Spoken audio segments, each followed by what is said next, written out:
Estamos aqui de novo. Graças a Deus. Louvado seja o Senhor. Vamos orar, vamos pedir a Deus que a bênção do Senhor seja sobre nós. Pai, obrigado por esse dia. Mais uma vez quero te agradecer. Pedir ao Senhor que o Senhor venha dirigir, ó Deus, nossas vidas. Dirige-nos, orienta-nos em nome de Jesus. E eu peço ao Senhor, ó Deus, que o Senhor venha abençoar os teus missionários que estão espalhados pela face da terra. Alguns deles eu sei o nome, eu sou um deles. Mas outros, ó Deus, eu não tenho nem ideia quem são. Mas eu sei que o Senhor conhece a cada um.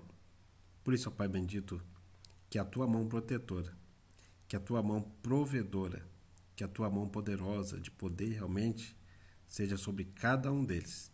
E que, ó Pai bendito, a manifestação da glória do Senhor seja na vida deles e na vida das pessoas com quem eles estiverem em contato. Em nome de Jesus, nós oramos, pedimos e agradecemos. Amém.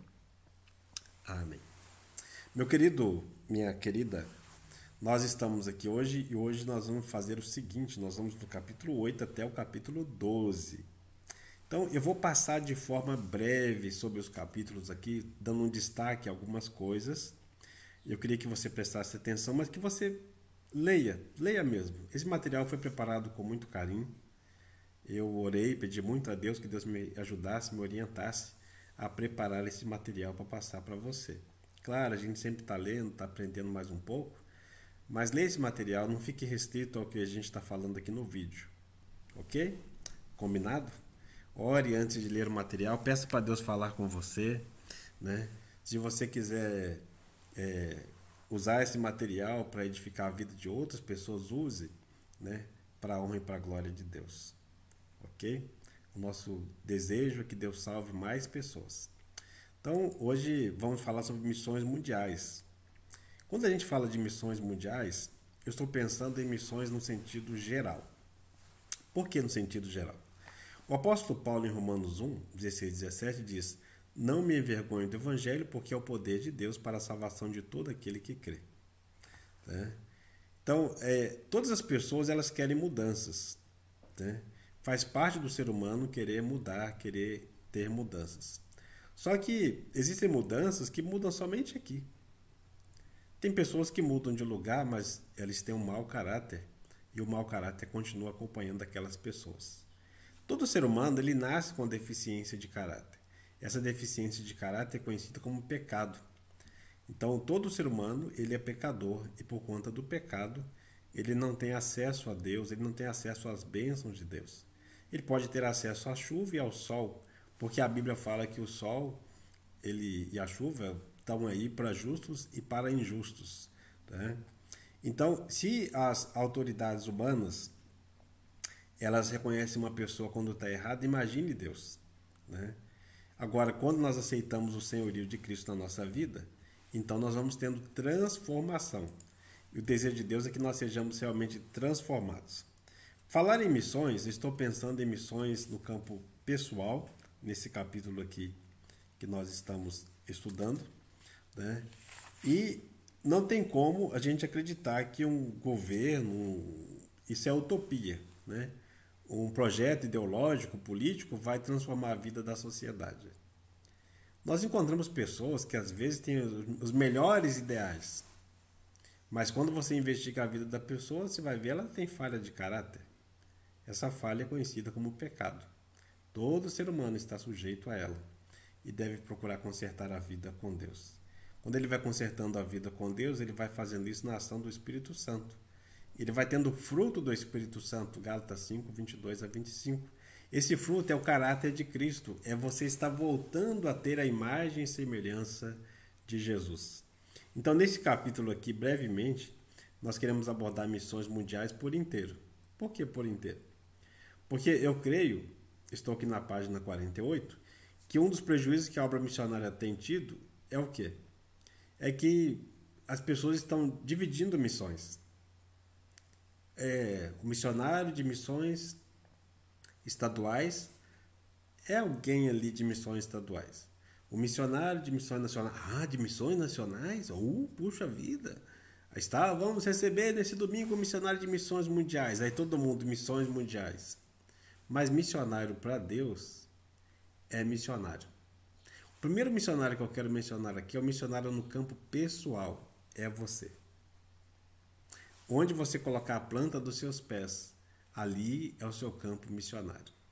Você está no trabalho, está na escola, está na rua, está no futebol, está no lazer, está em qualquer lugar, ali é o campo missionário. Você não pode perder isso da sua mente. Ali é o campo missionário. Onde você estiver, ali é o campo missionário. Então, o maligno, o que ele quer fazer? Ele quer desvalorizar alguns missionários e supervalorizar outros. E ele usa as pessoas para isso. Ele usa as igrejas, as denominações religiosas. É servo sempre. E o servo, ele tem que servir. O missionário, ele é chamado para servir. Se ele estiver num lugar longe, distante, ali é o campo missionário pessoal dele, né? Mas se ele estiver aqui, aqui é o campo missionário pessoal dele, né? Então, quando eu vou me apresentar para as pessoas, às vezes as pessoas perguntam assim: quem é você? Aí eu vou e falo assim: meu nome é Leonel. Você trabalha de quê? Eu sou missionário de missões mundiais. Missões mundiais? Mas como assim? Você fala muitos idiomas? Você é isso? Não, eu procuro estudar sempre a palavra de Deus e eu sou missionário em Itaporanga, São Paulo. Mas Itaporanga, São Paulo, missões mundiais? Eu pergunto para você: Itaporanga está em que estado? São Paulo. Então eu sou de missões estaduais. Itaporanga está em qual país? Brasil. Então eu sou de missões nacionais. O Brasil está em qual parte? Que planeta? Planeta Terra, conhecido como mundo. Itaporanga está no mundo? Está. Então eu sou de missões mundiais. Tá vendo? Essa é a minha visão. E eu tenho certeza que essa é a visão de Deus também. Os missionários, quando eles saíam para levar o evangelho, eles iam para várias regiões para levar o evangelho. Claro, alguns deles, que era o caso do apóstolo Paulo, ele era poliglota, ele falava vários idiomas. Ele tinha o domínio da sua fala, da sua língua, de outras línguas. O apóstolo Pedro já não tinha. Ele era uma pessoa iletrada, era uma pessoa com pouco estudo. Mas mesmo assim, os dois foram usados por Deus. Tá vendo? Os homens podem fazer diferenças. Deus não faz diferença nenhuma. Porque para Deus, missões é missões. Como Jesus Cristo veio para salvar o mundo, as pessoas que estão no mundo, então dessa forma nós fazemos missões mundiais. Por que missões mundiais? Porque você pode falar de Jesus, pode pregar o evangelho, a salvação por meio de Jesus Cristo, alguém aí onde você está.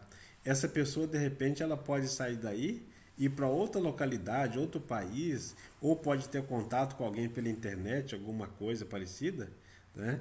E mandar uma mensagem de texto e pregar, e aquela pessoa se converter. Começou em você. Mesmo você não estando fora do país, não estando onde aquela outra pessoa está, mas começou em você. Então isso é muito importante, né? Quando pensamos em missões no campo pessoal, nós também vamos ampliar um pouquinho. Só que quando eu estou ampliando, eu não estou dizendo assim de maior importância. Eu estou só dizendo que você dê uns passos a mais. Então, missões mundiais no campo local. Seria o quê? Sua vizinhança, o seu bairro. Seriam as missões urbanas. Seria você se preocupar com a sua comunidade, onde você vive diretamente. Eu sempre gosto de falar assim: atravesse a rua. Atravesse a rua. Deus deu uma missão para cada um de nós e devemos obedecer essa missão, né? Aqui na página 51, eu conto uma história com ele, né, uma história inventada, né, que diz o seguinte: diz que tinha um rei, estava doente, muito enfermo, e aí um dia ele chegou na muralha, e assim que ele chegou ali na muralha do castelo, ele mandou todo mundo se reunir, todo mundo se reuniu, e ele disse para ele: vocês sabem que eu estou doente, né? E todo mundo: sim, sim, sim, nós sabemos que o senhor está doente, né? Vocês sabem que é uma doença muito grave, estou a ponto de morrer, né? E todo mundo: sim, sim, sim, nós sabemos disso e tal. Aí de repente o rei falou assim: mas o médico descobriu que tem um jeito. Aí todo mundo ficou quieto.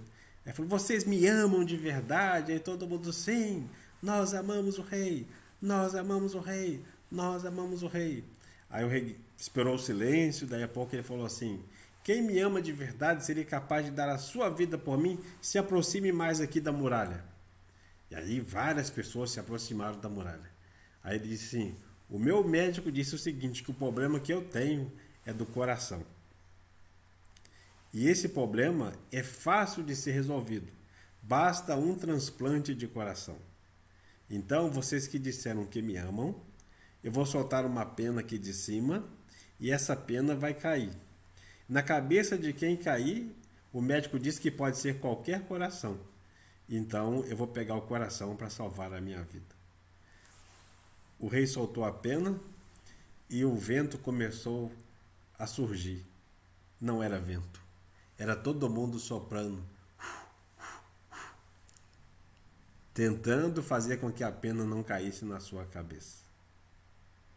O amor deles ficou somente nas palavras. Nós não podemos usar palavras soltas ao vento, né? Porque as palavras elas são valiosas, principalmente quando são praticadas, né? Os nossos vizinhos, às vezes nós falamos que amamos os nossos vizinhos, amamos o nosso bairro, o mesmo que a gente fala que não ame, que não gosta do bairro por causa da violência, por causa disso, mas falamos que amamos a Deus. Então nós diante de Deus nós temos uma responsabilidade de provar realmente que amamos a Deus e que queremos amar o próximo.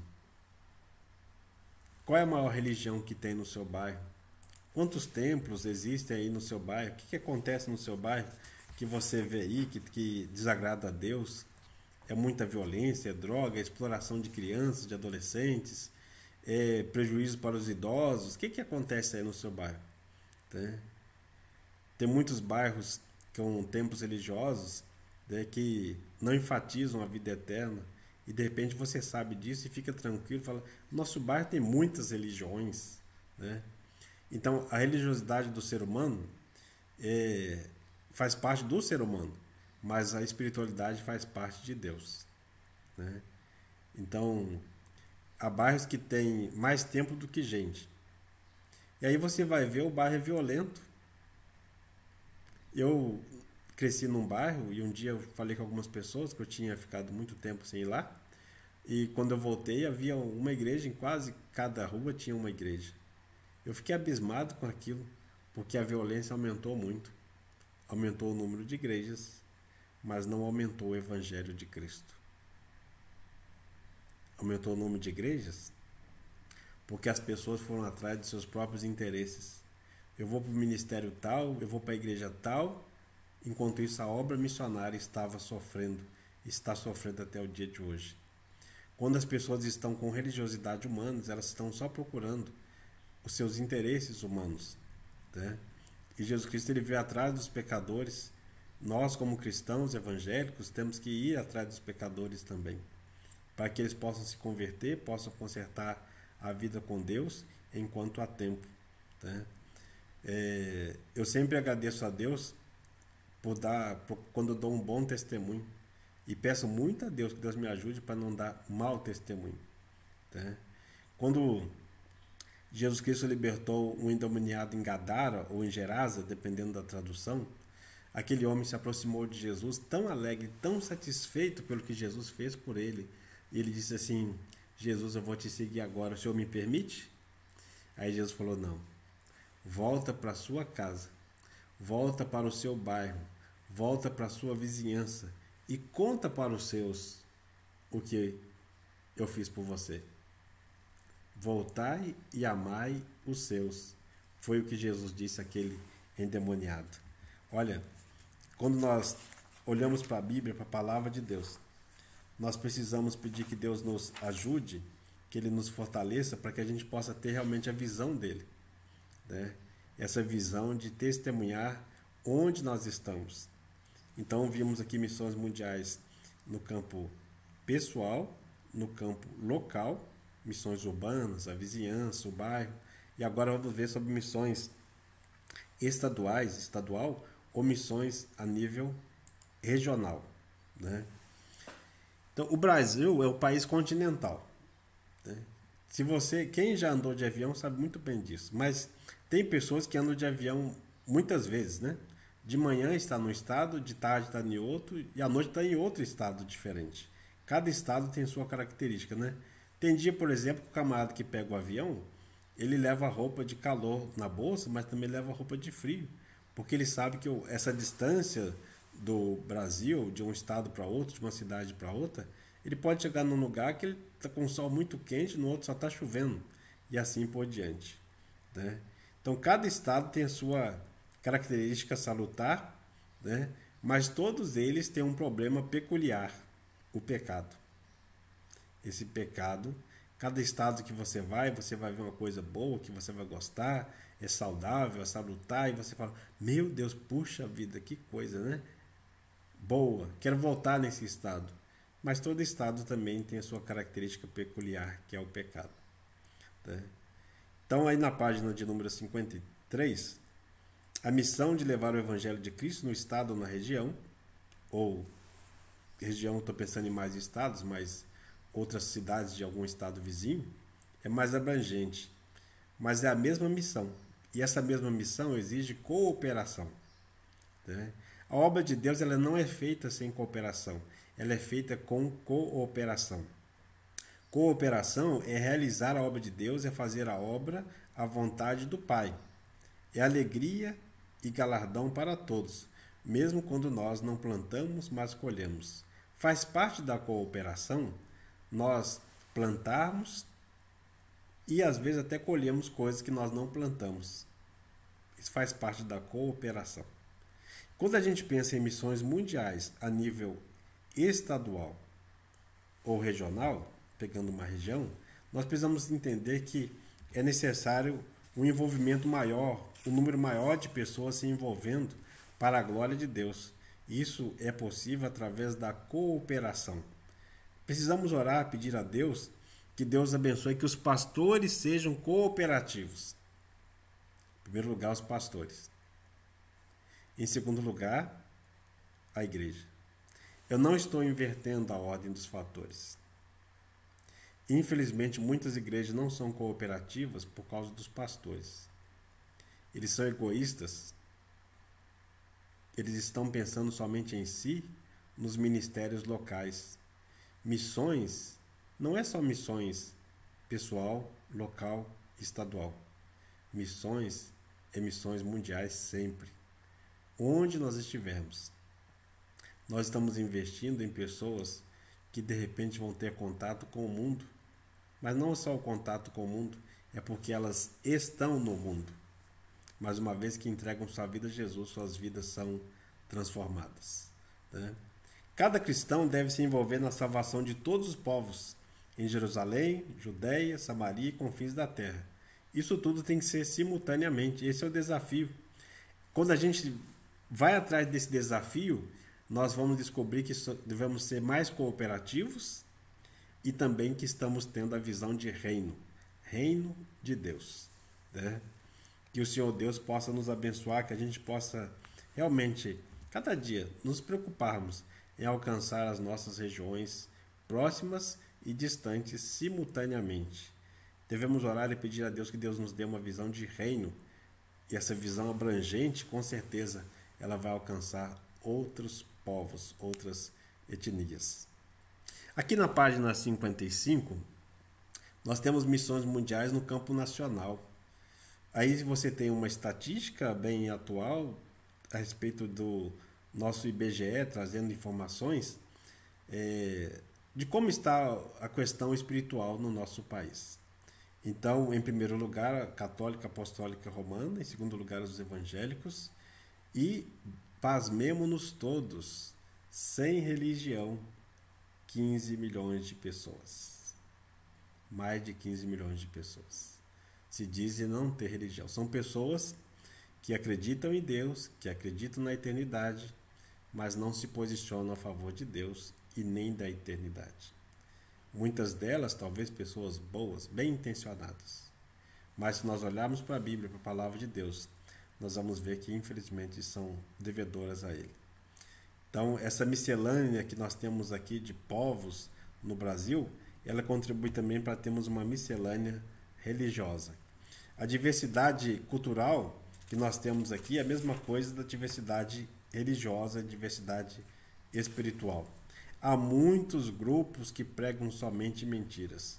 Até deixa eu voltar aqui nessa página 55. Se você olhar aqui, você vai ver que, infelizmente, né, não é porque nós vamos falar assim, nós defendemos a verdade, nós somos os pregadores da verdade, como dizer nós somos. Nós dizemos o seguinte, Jesus é. O grupo que está em segundo lugar aqui é o único grupo que prega a salvação somente em Jesus Cristo.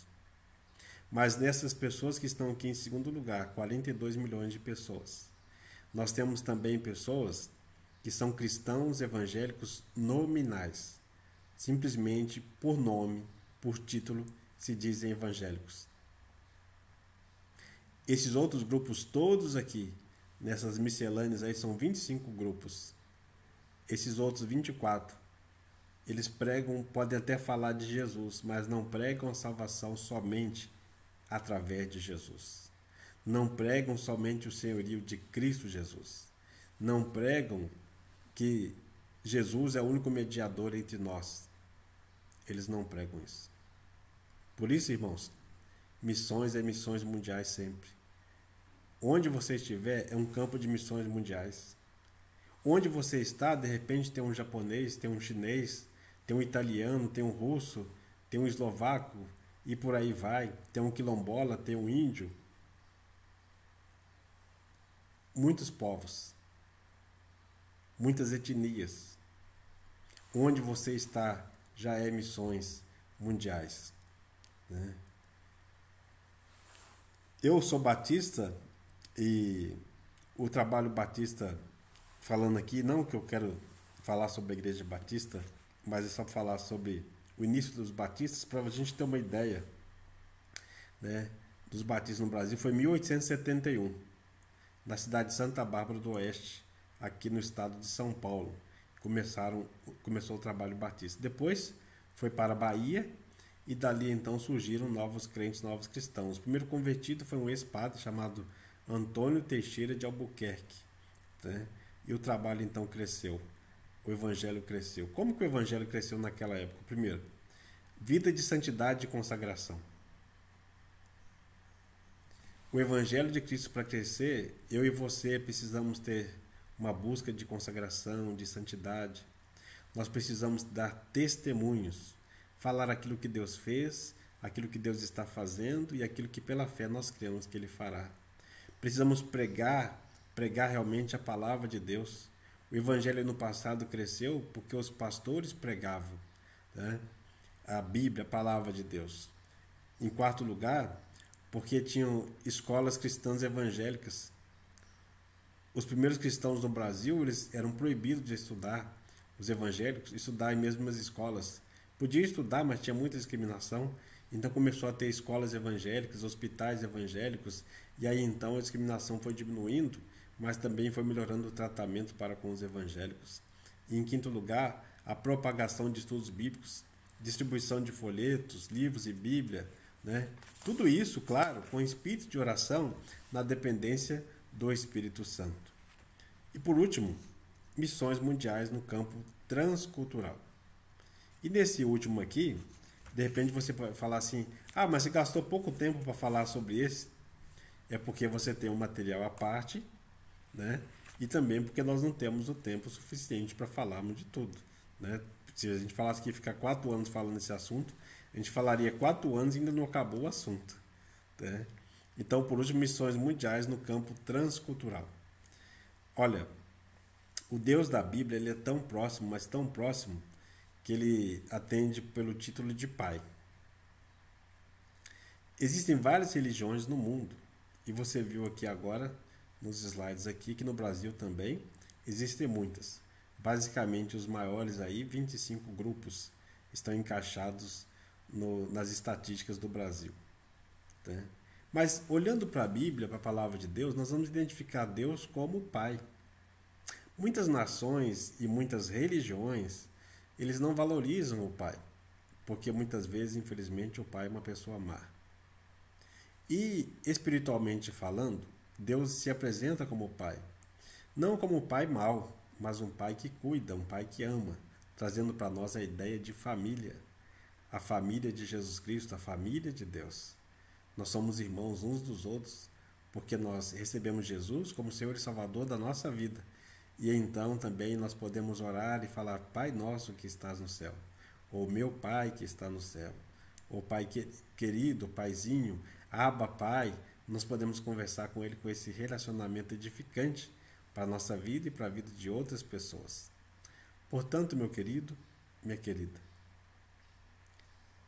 existem religiões, por exemplo, o islamismo, que não trata Deus como pai, porque fala que o Alá, como se fosse Deus para eles, está tão longe, tão distante, que ele não pode ficar sendo uma pessoa de contato com outras pessoas normais, mortais.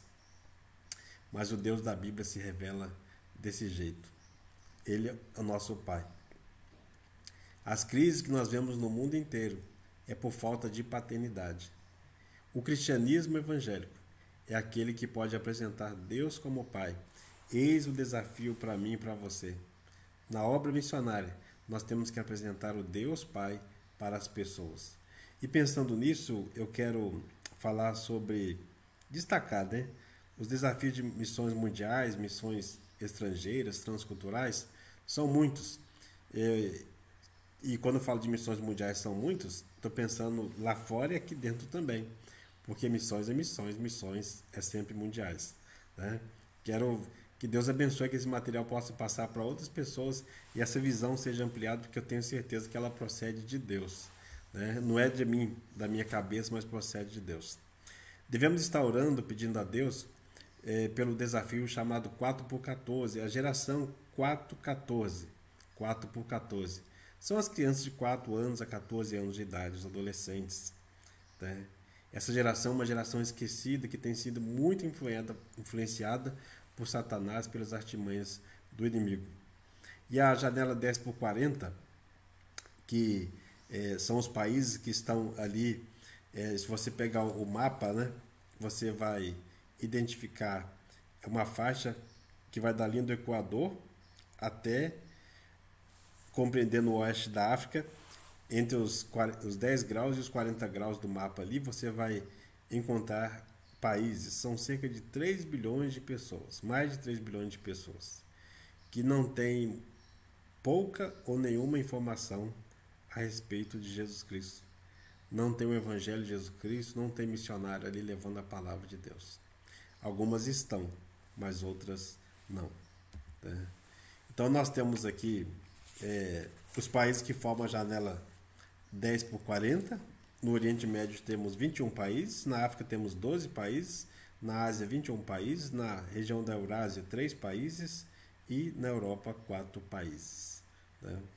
Então, olha aí que coisas que a gente tem para ver. Né? Então, nessas regiões existem cristãos que estão sendo torturados, estão sendo presos, mortos, e nada é divulgado. Nada é divulgado. Ali naquela região, nós vamos encontrar muitos desafios. Aqui na letra E, da página 60. Estatísticas falam que pouco mais de 1% das rendas do povo de Deus é investido em missões pelos salvos.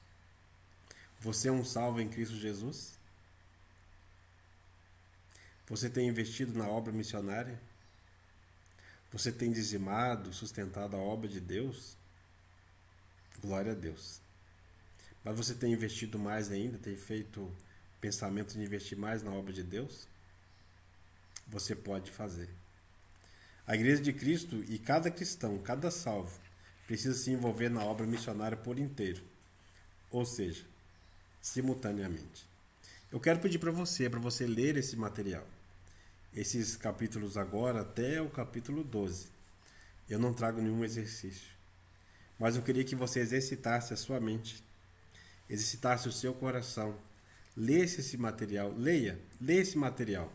Eu peço para você, lê esse material com vontade realmente de fazer a vontade de Deus, com vontade de servir a Deus, de colocar o coração diante de Deus e falar: Deus, eu quero mudança, eu quero ser uma pessoa melhor, eu quero realmente ser um missionário, uma missionária que faz a tua vontade. Independente do preço que eu vou pagar, eu quero pagar um preço. Lembra? Nós não levamos nada daqui. Você diz que ama a Deus, então prove. Ame a Deus e ao próximo como a ti mesmo. Prove e ame o próximo também. Ame a Deus e ame a obra de Deus, a igreja de Cristo. Se dê pela igreja de Cristo, se dê pela obra de Deus. Não fique acomodado. Tome uma posição ao lado de Cristo. E Deus com certeza há de abençoar essa decisão. Deus há de acompanhar você, conforme Ele prometeu, Jesus prometeu: estarei com vocês para sempre, até o último dia. Eu vou estar com vocês. E depois que Ele estiver conosco aqui na terra, nós estaremos com Ele no céu. Deus abençoe a sua vida, que a visão missionária da sua vida seja ampliada, em nome de Jesus, através de você e onde você estiver. Lembre-se, missões é missões mundiais sempre. Onde você está é um campo de missões pessoais, é um campo de missões mundiais. Que Deus abençoe você, em nome de Jesus. Amém.